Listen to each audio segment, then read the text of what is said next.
तो सबसे पहले रस्मन मेहमानों का परिचय मैं आपसे करा देता हूं। हमारे साथ हैं भूपेन गुप्ता, ये कांग्रेस के सीनियर लीडर हैं, प्रवक्ता भी हैं। फ्रंट रो से ही आते हैं मनीष दीक्षित जी, किसी परिचय के मोहताज नहीं, बहुत अच्छे राजनीतिक विश्लेषक हैं, वरिष्ठ पत्रकार हैं। आशीष अग्रवाल हमारे साथ हैं, बीजेपी के प्रवक्ता हैं। आशीष जी का स्वागत। तो पंकज जी अपनी उसी पसंदीदा जगह में सिंधिया जी की फोटो के नीचे, सिंधिया समर्थक हैं, जाहिर सी बात है। तो चारों मेहमानों का परिचय हो गया। अब शुरुआत कर लेते हैं, इसलिए भूपेन जी से करना जरूरी है कि जो कल तक सांसें असंयत थी कांग्रेस की, आज 2-3 संकेत तो जस्टिस साहिबान ने ऐसे दिए कि थोड़े संयत करने जैसे, कुछ उम्मीद जगी होगी भूपेन जी? नहीं, निश्चित रूप से देखिए, जो बात कांग्रेस पिछले कई दिनों से कर रही थी, उस बात को जो है अभी फैसला तो नहीं आया है, लेकिन डिस्कशन के दौरान जो लीगल कमेंट्स आते हैं उनमें ये स्पष्ट रूप से उसको मान्यता दी गई है।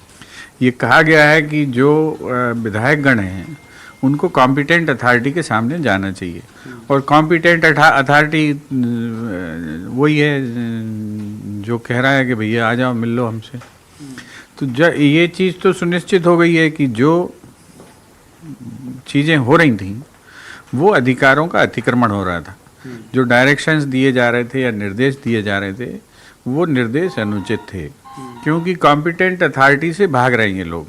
भारतीय जनता पार्टी का कुल प्रयोजन ये है कि किसी तरह से ये लोग एब्सेंट हो जाएं, ये वोट ना डालें। ये जो है जनमत के और लोकतंत्र के रास्ते में बाधा, ये बैन गार्डिंग है।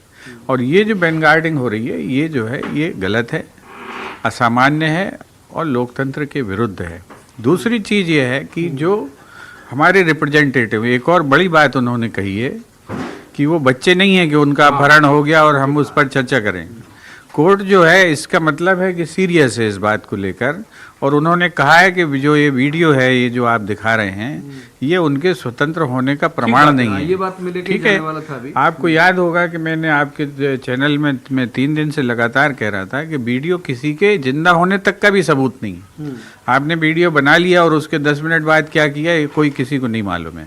तो ये जो है ये एविडेंस नहीं है, और इस एविडेंस के आधार पर अगर आप किसी कानूनी पक्ष को डिनाइल कर रहे हैं तो ये अनुचित है, और वो कोर्ट ने लगभग अपनी टिप्पणियों से तो सिद्ध किया ही है। ठीक है। आज मुख्यमंत्री कमलनाथ भी आए थे मीडिया के सामने और उन्होंने कहा था कि लोकतंत्र को हाईजैक करने जैसी स्थिति है, और ये लोगों का जो जनमत को हाईजैक करने जैसी स्थिति है, और उन्होंने बहुत सारी बातें भी कही और ये कहा कि बीजेपी पे सीधे आरोप लगाए। हमारे साथ आशीष अग्रवाल हैं, बीजेपी के प्रवक्ता भी हैं, विद्वान हैं। आशीष जी, कोर्ट ने ये बात सही में इस्टेब्लिश की, मतलब इस्टेब्लिश नहीं किया अभी, लेकिन आर्ग्यूमेंट के दौरान जिक्र जरूर किया, और जस्टिस साहिबान के मुंह से ही आया, बल्कि ये जो लॉयर होते हैं उनके मुंह से नहीं आया। ये हमेशा से कह रहे थे कि साहब वो वीडियो इस बात का सबूत नहीं है। उन्होंने भी कहा कि वीडियो आ रहे हैं, चिट्ठियाँ आ रही हैं, इसके मीनिंग ये नहीं है कि वो बिल्कुल फ्री है। हमें ये सुनिश्चित करना होगा कि वो स्वतंत्र है या नहीं। प्रवीण जी, देखिए, मैं हृदय जौनपुरी की 4 पंक्तियों से अपनी बात प्रारंभ करता हूं कि मैं सत्य हूं, गिर गया हूं मैं भले ही, पर साख तो जीवंत है, फिर से निकलेगी नई कोपलें बसंत में, यह विश्वास मेरा अटल है, जीत होगी मेरी अंत में, मैं सत्य हूं। तो यह अटल सत्य है कि मध्य प्रदेश की कमलनाथ सरकार बहुमत में नहीं है, अल्पमत में है। चूंकि यह मामला सब जुडिस है, इसलिए हमें कल तक का इंतजार करना चाहिए। परंतु जिस तरह की अंदर से जो बातें निकली हैं, उससे 2 बातें बड़े स्पष्ट तौर पे निकली हैं कि विधायक गणों को भोपाल आने के लिए कोर्ट बाध्य नहीं करेगी। सबसे पहला, कोर्ट ने इस विषय में अपने हाथ उठाए हैं। दूसरा विषय कि स्पीकर महोदय को उनके त्याग पत्र पर निर्णय लेना चाहिए। ऐसा नहीं हो सकता कि वे बीच में अटका के रखें, अस्वीकृत करें, और जैसे ही वो इस पर निर्णय लेते हैं आगे की कार्रवाई शुरू हो जाएगी। मेरे अभी काबिल मित्र ने एक बात कही थी कि वो किसी और के माध्यम से त्यागपत्र नहीं भेज सकते।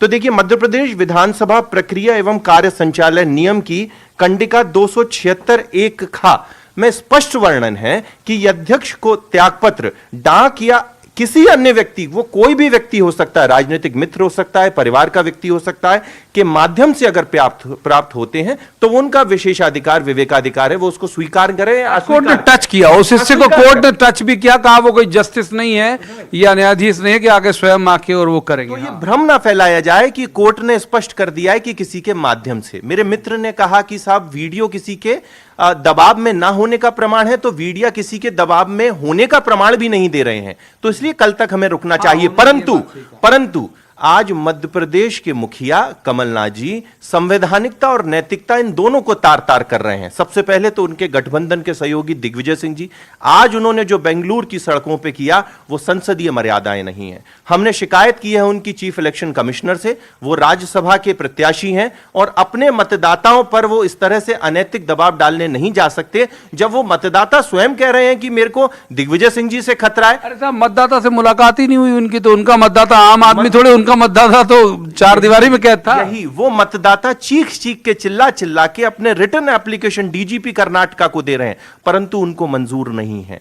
दूसरा, कमलनाथ जी झूठ की पराकाष्ठा पार करते हुए दिखते हैं। एक और वो जो राज्यपाल महोदय को जो पत्र लिखते हैं उसमें कहते हैं कि अविश्वास प्रस्ताव आया, इसको हमारे सचेतक ने अस्वीकार किया, इसको विधानसभा के मुख्य सचिव ने स्वीकार किया, और जिस तरह की असंसदीय जो भाषा का इस्तेमाल हो रहा है वो निश्चित ही आयामों को नीचे ले जा रहा है। और जब एक आखिरी बात, और जब कांग्रेस को लग गया कि वो लोकतांत्रिक तरीके से इस लड़ाई को नहीं जीत सकती, तो आज हमारे कार्यालय पर कांग्रेस के गुंडे जाते हैं, महिलाओं को कायरता पूर्वक आगे रखते हैं, पुलिस को एक संदेश दिलवाते हैं कि उस पर आक्रमण किया जाए। क्या यह कांग्रेस की रीति नीति है? तो मैं कांग्रेसियों को चेताना चाहता हूं कि वे भारतीय जनता पार्टी से बीतने जा रहे हैं, जो इस विश्व का सबसे बड़ा राजनीतिक। ठीक है, तो जब संशय की दरअसल कोई परिभाषा या कोई भाषा या बोली नहीं होती, संशय इसी तरह से बोलता, सिक्का जब खड़ा होता